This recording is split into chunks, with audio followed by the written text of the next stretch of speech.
FEMA investigation is a half-baked farce, Bill Manning says, that may already have been commandeered by political forces whose primary interest, to put it mildly, lie far afield of full disclosure. The structural damage from the planes and the explosive ignition of jet fuel in themselves were not enough to bring down the towers. How about that NIST report? We got $20 million in 3 years. What happened with our tax dollars? Their task was to determine how and why World Trade Center 1 and 2 collapsed, and how and why World Trade Center 7 collapsed. Let's look at their objective. The focus of the investigation was on the sequence of events from the instant of aircraft impact to the initiation of collapse for each tower. For brevity in this report, this sequence is referred to as the probable collapse sequence.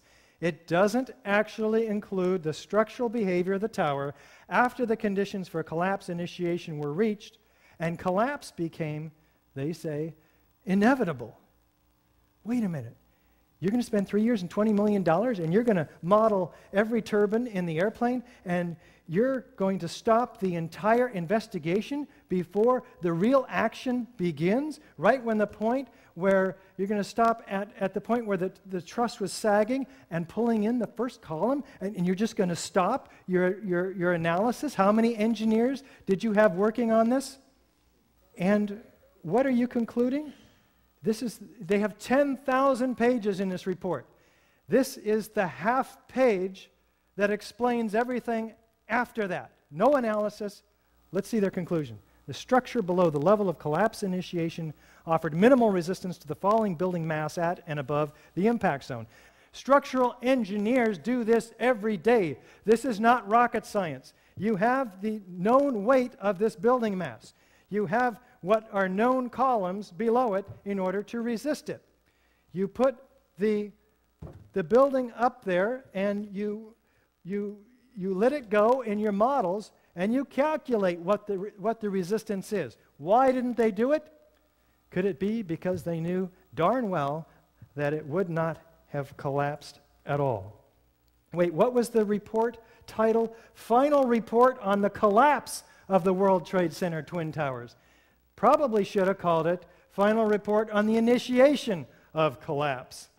They also cast doubt on their own theory. They say to us in a letter to our request for correction, which several of us applied for and have yet to see adequate results from, we are unable to provide a full explanation of the total collapse of the Twin Towers.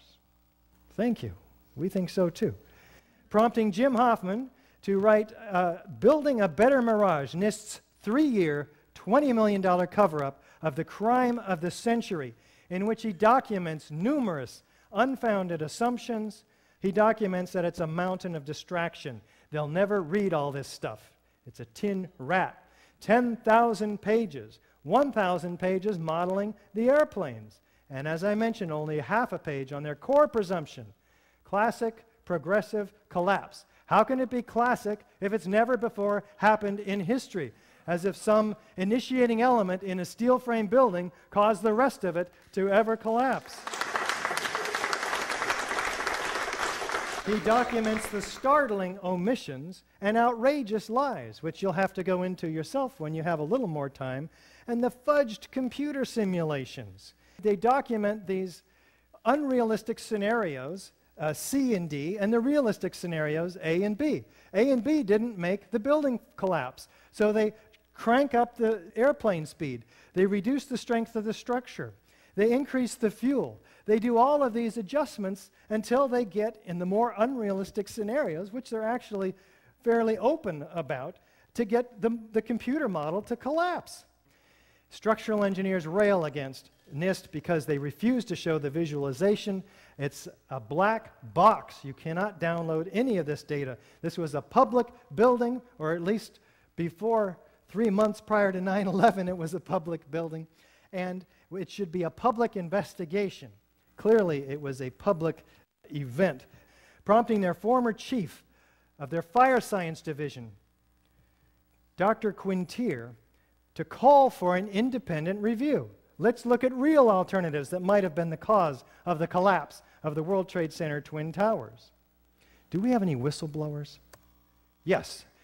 Kevin Ryan, fired from his job for making public the fact that NIST hired Underwriter Laboratory to perform tests.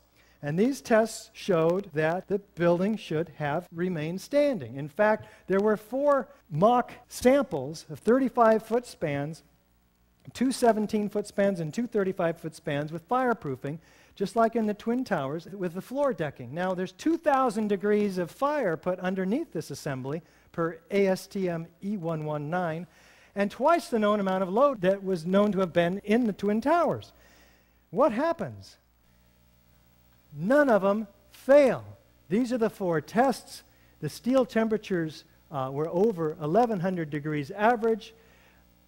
Footnote number 3 documents that no failure occurred. In fact, there was only 3 inches of deformation. What does NIST do with this experimental data? They throw it out and they claim that there's a 42-inch sag, 10 times the value that resulted from the experiments. Do we have expert corroboration? Well, here's Van Romero. It's too methodical to be a chance result of airplanes colliding with the structure, this explosive expert says. After the airplanes hit the World Trade Center tower, there were some explosives, in my opinion, inside the buildings that caused the towers to collapse. Van has withdrawn these statements after receiving a sizable grant from the federal government. Mike Taylor, a demolition expert, looked like classic controlled demolition. Collapse of the Twin Towers mirrored the strategy used by demolition experts. How about this structural engineer, Ron Brookman? Explosive clouds of dust and debris moving horizontally and vertically upward as the collapse of World Trade Center 1 and 2 are just beginning does not look anything like a heat-induced gravitational collapse mechanism. Why complete collapse of the Twin Towers became inevitable? Why would all 110 stories drop straight down to the ground in 10 seconds, pulverizing the contents? None of the official reports address the issue of total collapse.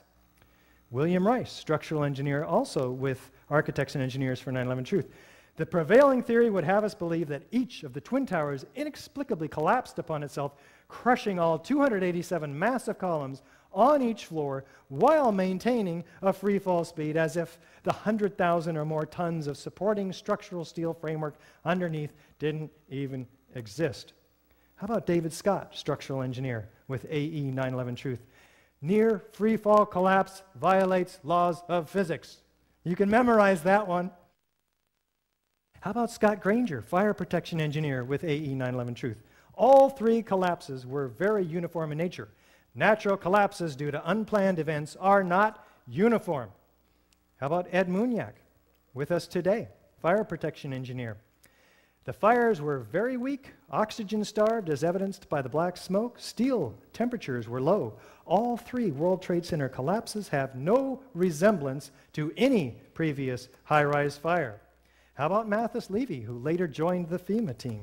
If you've seen many of the managed demolitions where they implode a building and they cause it essentially to fall vertically because they cause all of the vertical columns to fail simultaneously. That's exactly what it looked like, and that's what happened. That's what happened? What happened, Mathis, after you joined the FEMA team? Did you look for controlled demolition with your initial hunch? No. Neither did this gentleman, Ronald Hamburger, who also joined FEMA after saying, "It appeared to me that charges had been placed in the building." Never looked for controlled demolition. How about foreknowledge of these 2 buildings? FEMA was on site with their exercise Tripod 2. They had hundreds of people from FEMA, federal government, and the state Office of Emergency Management. They were getting ready for a drill in downtown Manhattan for a biochemical attack. This is per New York Mayor Giuliani. Tom Kenny from FEMA says, "We arrived late on Monday night, went right into action on Tuesday." Coincidence? Maybe. Mayor Rudolph Giuliani. I went down to the scene and we set up headquarters at 75 Barclay Street, which was right there with the police commissioner, the fire commissioner, the head of emergency management. And we were operating out of there when we were told that the World Trade Center was going to collapse. Who gave you that warning? Did you warn the firemen and women? We have plenty of video evidence you've seen, and this suggests all the features of a classic controlled demolition with those exceptions which are atypical of classic controlled demolition.